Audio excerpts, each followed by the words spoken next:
کاتوئی کس تو مجلو شد پریشان و غوی۔ بادشاہ وقت نے لیلا کو دربار میں ایک دن بلا لیا اور کہا کہ تیرے حسن کا بڑا شہرہ ہے، تو نے ایک شہزادے کو حواس باختہ کر کے رکھ دیا، کون سا جادو ہے تیری نگاہوں میں؟ مجھے تو تیرے سے زیادہ اپنی لونڈیاں ہنسی نظر آتی ہیں، لیکن تو کیا کمال ہے، کرشمہ کیا ہے بتا تو صحیح۔ از دیگر خوباں تو افزون نیستی، باقی عورتوں سے کوئی تو انوکھی تو ہے نہیں، لیکن ایک شہزادہ ہوش گوا بیٹا، کیا کمال اور کرشمہ ہے تیری نگاہوں میں۔ تو لیلا نے جو جواب دیا رومی علیہ الرحمن نے 2 لفظوں میں بیان کی، گفت خامش چوں تو مجنو نیستی۔ بادشاہ نے کہا بادشاہ چپ کر جا، تو کوئی مجنو تو نہیں نا۔ دیدائے مجنو اگر بودے تورا، دیدائے مجنو اگر بودے تورا، از دو عالم بے خبر بودے تورا۔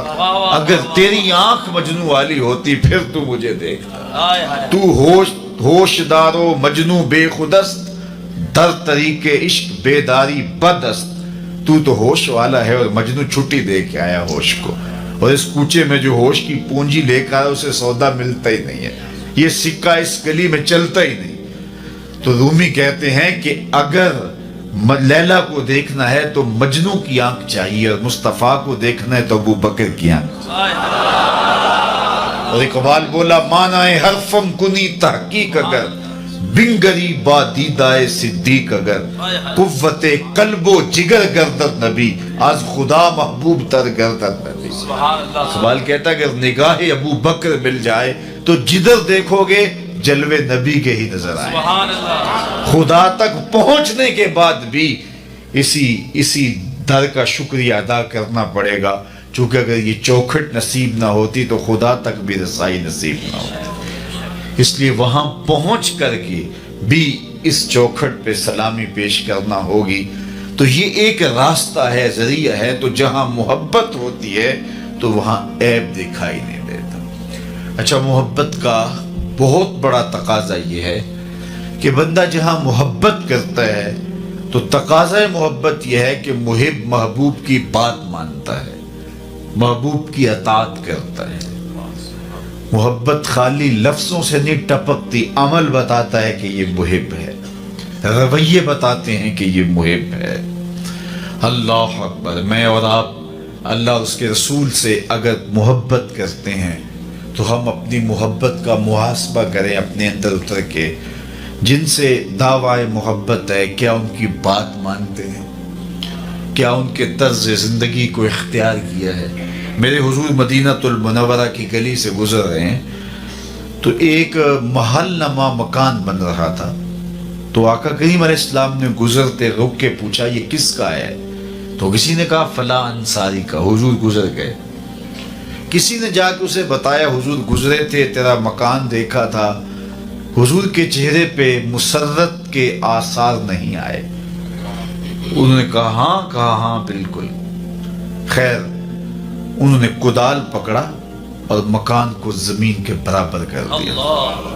2-4 دن کے بعد حضور کا پھر دوبارہ گزر ہوا تو دیکھا ملبے کا ڈھیر پڑا ہے۔ تو حضور رک گئے، کہا اس بلاؤ انصاری کو۔ بلایا گیا، کہا میں گزرا تھا، تیرا مکان دیکھا تھا، کدھر گیا؟ عرض کی حضور میں نے گرا دیا۔ فرمایا کیوں؟ عرض کی سنا تھا آپ کو پسند نہیں، سنا تھا آپ کو پسند نہیں۔ میں اور آپ دیکھیں ہمارا کیا کیا حضور کو پسند نہیں۔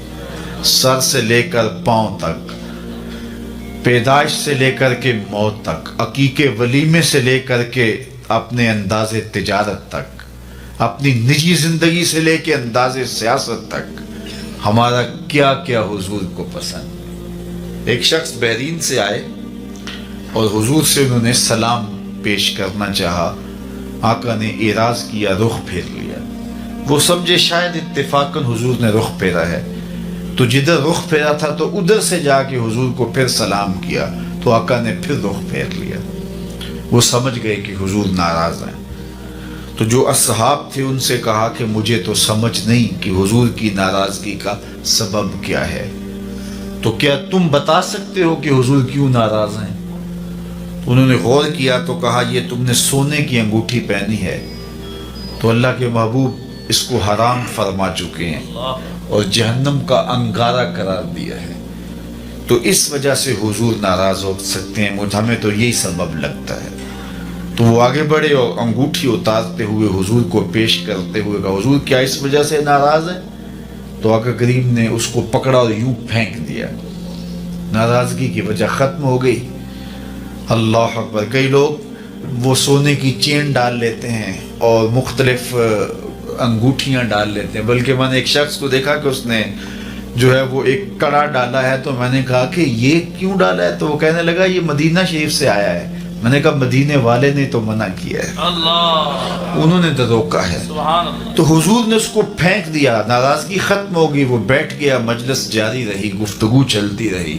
جب مجلس اختتام کو پہنچی, لوگ گھروں کو پلٹنے لگے, تو وہ بھی پلٹا نا. تو کسی نے اشارہ دیا وہ انگوٹھی تو اٹھا لو. چلو تم نہیں پہن سکتے, تمہاری بیوی تو پہن سکتی ہے, قیمتی سونا ہے.